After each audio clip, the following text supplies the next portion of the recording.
नमस्कार साथियों, स्वागत है एक बार फिर से आप सभी का आपके अपने YouTube चैनल दृश्यम आईएएस पर। साथियों, मैंने पिछले सेशन में 9 पाषाण काल तक पढ़ाने के बाद स्टोन एज को पूरी तरह से कंप्लीट कर दिया। अब इससे आए हुए जो महत्वपूर्ण सवाल हैं उनको एक बार हम लोग देख लेते हैं। पहला सवाल ये बहुत बार पूछा गया है, रॉबर्ट ब्रूस फूट। ये सवाल यूपी में बहुत बार आया है कि रॉबर्ट ब्रूस फूट जो थे वो क्या थे, भूगर्भ वैज्ञानिक थे या पुरातत्वविद थे या पुरावतन वनस्पति शास्त्री थे या इतिहासकार थे। तो इसके रॉबर्ट ब्रूस फूट को पुरातत्वविद भी माना जाता है और भूगर्भ वैज्ञानिक भी माना जाता है। क्यों? क्योंकि पुरातत्वविद तो ये थे ही भारत में, जैसा कि हम लोग जानते हैं 1863 में निम्न पुरा पाषाण काल का जो पहला स्थल इन्होंने खोजा था पल्लवरम से, हैंडेक्स खोजा था। हैंडेक्स इनको पल्लवरम से मिली थी।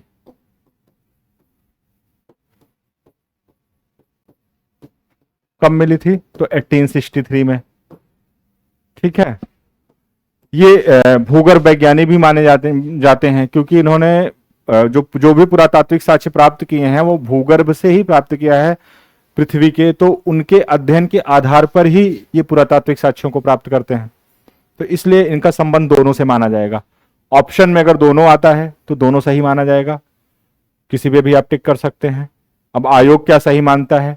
आयोग ने वैसे इसका उत्तर भूगर्भ वैज्ञानिक दिया था, या इस तरह की जब वो विवादित ऑप्शन बनाता है तो कई बार वो प्रश्न को डिलीट भी कर देता है या दोनों को सही मान लेता है। अगर एक ऑप्शन इन दोनों में से आता है तो भूगर्भ वैज्ञानिक या पुरातत्वविद में से कोई आप एक ऑप्शन कर सकते हैं इसमें। आगे देखते हैं। कोपेनहेगन संग्रहालय की सामग्री से पाषाण, कांस्य और लौह युग का त्रियुगीय विभाजन किया था। थॉमसन ने, लुब्बाक ने, टेलर ने या चाइल्ड ने? तो साथियों, इसका विभाजन थॉमसन ने किया था। कोपेनहेगन में जो डेनमार्क में है एक संग्रहालय है, वहां पे जो पाषाण काल, कांस्य और लौह युग की सामग्रियां रखी हैं उत्खनन में मिली हुई, उनके आधार पर उन्होंने एक काल विभाजन किया है थॉमसन ने। जो काल विभाजन किया है वो त्रियुगीय विभाजन है, पाषाण काल, कांस्य काल और लौह युग का। ठीक, थॉमसन ने किया है। आगे देखते हैं। सूची फर्स्ट को सूची सेकंड से सुमेलित कीजिए तथा नीचे दिए गए कूट से सही उत्तर चुनिए। निवासा वर्तमान स्थल क्या है? तो निवासा जो है ये महाराष्ट्र में मिला था। निवासा का जैसे हमने बताया था कि ये इसका उत्खनन जो है HD संकालिया ने किया था। डीडवाना राजस्थान में है। गुडिया गुफा, गुडियम गुफा ये तमिलनाडु में मिली है। ईसमपुर आपका ये है कर्नाटक में है। ठीक, फिर से देख सकते हैं एक बार। निवासा महाराष्ट्र, ईसमपुर कर्नाटक, डीडवाना राजस्थान, गुडियम गुफा तमिलनाडु। अब इसके आधार पे जो इसके विकल्प दिए होंगे आप उसको मिला सकते हैं। उत्खनित प्रमाणों के अनुसार पशुपालन का प्रारंभ हुआ था। उत्खनित प्रमाणों के अनुसार पशुपालन का प्रारंभ हुआ था, तो हम लोग जानते हैं ये मध्य पाषाण काल में हुआ था। मध्य पाषाण काल पढ़ाते टाइम पे मैंने बताया था पशुपालन के साक्ष्य मिलते हैं दो जगह से, एक बागोर, दूसरा आदमगढ़। इन दो जगहों से, बागोर आपका ये राजस्थान में है और आदमगढ़ ये मध्य प्रदेश के होशंगाबाद में है। होशंगाबाद।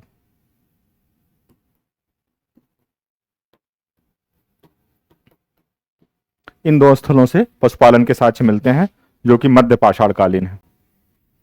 आगे बढ़ते हैं। निम्नलिखित मध्य पाषाणिक स्थलों को भौगोलिक दृष्टि से पश्चिम से पूर्व के क्रम में व्यवस्थित करना है। वेस्ट टू ईस्ट के ऑर्डर में लगाना है इनको। पैसरा है, लिखैया है, बीरभानपुर है। एक उसमें चौथा स्थल ये मिस हो गया है। इसमें जो चौथा स्थल है वो है मादहा। जो प्रश्न आया था उसमें चौथा स्थल था मादहा।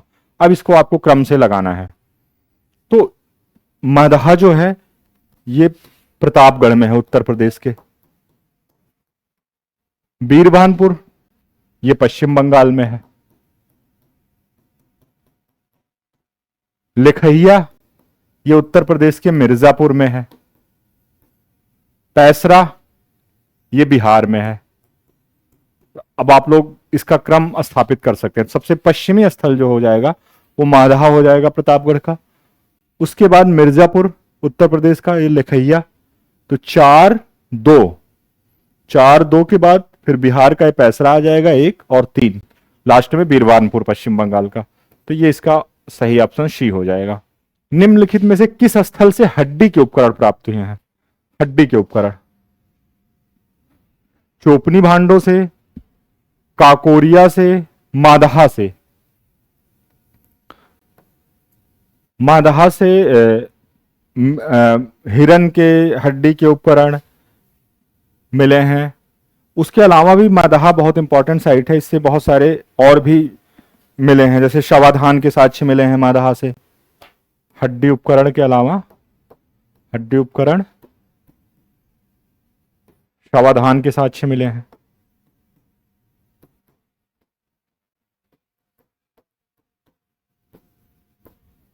आगे बढ़ते हैं। एक ही कब्र से 3 मानव कंकाल, सरायनाहर, दमदमा, महदहा, लंघनाज। प्रश्न है कि एक ही कब्र से 3 मानव कंकाल कहां से मिले हैं? एक ही कब्र से 3 मानव कंकाल, एक ही कब्र से 3 मानव कंकाल ये दमदमा से मिले हैं। इसके अलावा दमदमा से 41 मानव शवाधान भी मिले हैं। 41 मानव शवाधान ये भी दमदमा से ही मिला है। हड्डी एवं सींग से निर्मित उपकरण भी मिले हैं यहां से। हड्डी एवं सींग से निर्मित उपकरण, सींग से निर्मित उपकरण भी मिले हैं। ठीक, अगला प्रश्न देखते हैं। खाद्यान्नों की कृषि सर्वप्रथम प्रारंभ हुई। खाद्यान्नों की कृषि सर्वप्रथम प्रारंभ हुई थी नवपाषाण काल में, मध्य पाषाण काल में, पाषाण काल में या ऐतिहासिक काल में। 4 ऑप्शन इसमें दिए हैं। नवपाषाण काल, मेहरगढ़, जहां से पता चलता है कि खाद्यान्नों की कृषि प्रारंभ हुई थी। 7000 ईस्वी पूर्व का साक्ष्य है।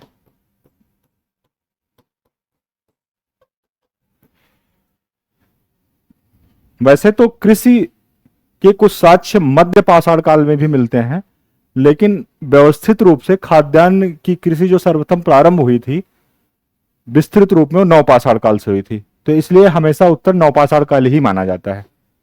कभी मध्य पाषाण काल, अगर ऑप्शन में नहीं है नवपाषाण काल, तब आप मध्य पाषाण काल पे टिक कर सकते हैं, उस विकल्प को भर सकते हैं। अदरवाइज हमेशा आप लोग नवपाषाण काल को ही करिएगा। मानव द्वारा सर्वप्रथम प्रयुक्त अनाज क्या था? गेहूं, चावल, जौ, बाजरा। तो सबसे पहले जौ का साक्ष्य मिलता है, बहुत जगहों पे मिलता है। जो पहला अनाज था वो जौ था, जिसका प्रयोग उगाया, जिसको मानव ने उगाया था।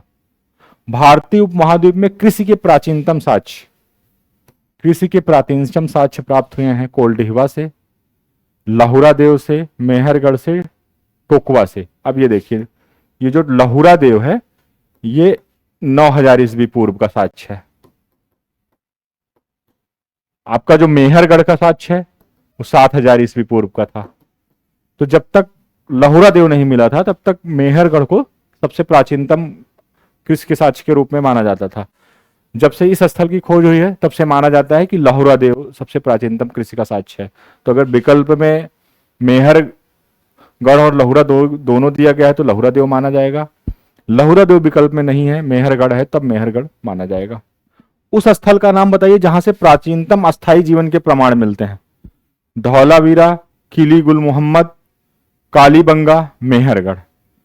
तो ये जो मेहरगढ़ है नवपाषाण कालीन स्थल, यहां से प्राचीनतम अस्थायी जीवन के प्रमाण मिलते हैं। जैसा कि जब मैं नियोलिथिक एज पढ़ा रहा था उस टाइम पे बताया था कि कृषि का विस्तार होने से अस्थायी जीवन की शुरुआत होती है, अन्य गतिविधियां भी शुरुआत होती है, मृदभांड बनना, पशुपालन, इन सब के साथ साथ जो एक अस्थाई जीवन शुरू होता है वो नौ पाषाण काल में शुरू होता है। चूंकि नौ पाषाण का ही काल का ही यह स्थल है मेहरगढ़, इसलिए इसमें मेहरगढ़ राइट आंसर होगा। निम्न में से किस एक पूरा स्थल से पाषाण संस्कृति से लेकर हड़प्पा सभ्यता तक के सांस्कृतिक अवशेष प्राप्त हुए हैं? तो ये स्थल है मेहरगढ़। मेहरगढ़ ऐसा स्थल है जहां पे पाषाण काल के साक्ष्य मिलते हैं, ताम्र पाषाण काल के भी साक्ष्य मिलते हैं और हड़प्पा सभ्यता के भी काल मिलते हैं। तीनों कालों के साक्ष्य मिलते हैं यहाँ पे, एक स्तरीकरण मिलता है यहाँ पे। नौदा तोली का उत्खनन किसने किया था? केडी वाजपेयी ने, वीएस वाकंकड़ ने, एचडी संकालिया ने या मार्टिमल हीरल ने? तो एचडी संकालिया ने नौदा तोली का उत्खनन किया था। नौदा तोली है कहां? ये महाराष्ट्र में है।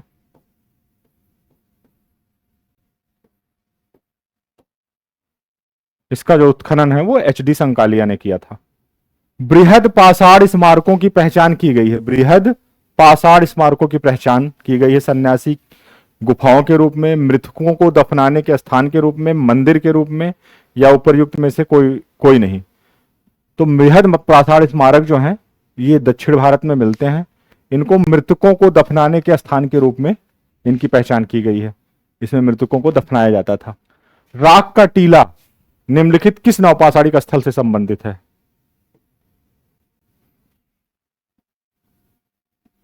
बुद्धिहाल, संगनकल्लू, कोलडिहवा, ब्रह्मगिरी। चार ऑप्शन दिए हैं जिसमें से आपको बताना है ये किस स्थल से संबंधित है। राख का टीला, तो राख का टीला जो है वो संगनकल्लू से संबंधित है। ये नवपाषाण कालीन स्थल है, कर्नाटक का नवपाषाण कालीन स्थल है जहां से राख के टीले मिले हैं। बढ़ते हैं। निम्न में से कौन सा स्थल प्रागैतिहासिक चित्रकला के लिए प्रसिद्ध है? अजंता, भीमबेटका, बाग, अमरावती। तो जो भीमबेटका है ये प्रागैतिहासिक चित्रकला के लिए बहुत प्रसिद्ध है। यहां से सर्वाधिक चित्र भी मिले हैं और जो चित्रांकन का प्राचीन साक्ष्य मिलता है किसी गुफा में तो वो भीमबेटका की गुफाओं में मिलता है। यह है कहां? ये रायसेन में है। भीमबेटका मध्य प्रदेश के रायसेन में स्थित है। सर्वाधिक चित्र जो मिलते हैं वो मध्य पाषाण कालीन मिलते हैं भीमबेटका में, मध्य पाषाण कालीन।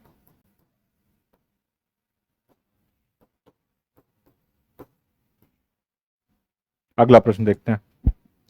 गैरिक मितभांड पात्र ओसीपी का नामकरण हुआ था हस्तिनापुर में, क्योंकि सबसे पहले ये यहीं प्राप्त हुए थे। गैरिक मितभांड जो है वो सबसे पहले हस्तिनापुर में प्राप्त हुए थे। इनको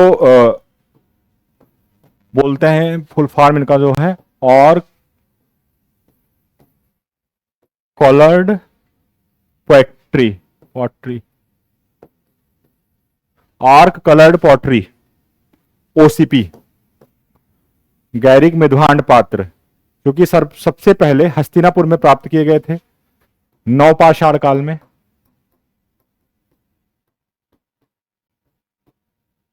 ठीक है, इसलिए इनका जो नामकरण हुआ था वो हस्तिनापुर में हुआ था। ताम्राश्म काल में महाराष्ट्र के लोग मृतकों को घर के फर्श के नीचे किस तरह रखकर दफनाते थे? उत्तर दक्षिण, पूरब पश्चिम, दक्षिण से उत्तर या पश्चिम से पूर्व? तो उत्तर से दक्षिण की ओर रखते थे।